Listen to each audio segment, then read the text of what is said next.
গাংনাপুরের দেবগ্রাম 2025-এর ডিসেম্বরে আমি গেছিলাম সপরিবারে চার্চে। এই প্রথম আমার বাচ্চাদের সাথে বা সস্ত্রীক বলতে পারেন দেবগ্রাম চার্চ ভ্রমণ। সেই ছোট্টবেলায় আমিও বন্ধুদের সাথে এই চার্চে গিয়েই প্রথমবার খ্রিস্টানদের এই সবথেকে বড় উৎসবে সামিল হয়েছিলাম। নিজের চোখে কাছ থেকে দেখেছিলাম কি করে গির্জা সুন্দরভাবে সজ্জিত হয়ে ওঠে। আমার এক বন্ধুর বাড়িতেও গেছিলাম, সে ছিল খ্রিস্টান। সেই প্রথমবার আমাকে নিয়ে যায় তার বাড়িতে নেমন্তন্ন করে। আমি আমার বোন দুজনেই গেছিলাম। তারপর মাঝখানে অনেকগুলো বছর কেটে গেছে।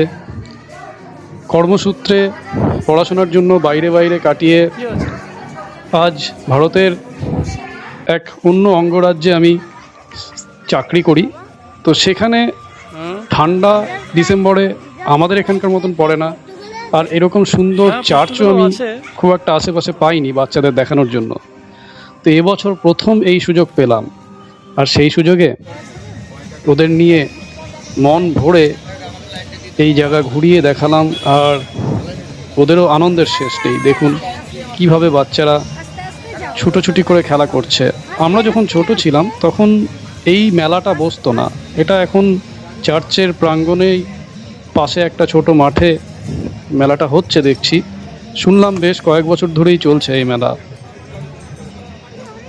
সে যাই হোক, যারা আমাদের মতন বাইরে থাকেন চাকরি সূত্রে, কখনো নিজের সন্তানদের নিয়ে নিজের ছোটোবেলার সেই জায়গাগুলো ঘুরে দেখেননি বা দেখার সুযোগ হয়ে ওঠেনি, তারা বোঝেন এটার কি কষ্ট।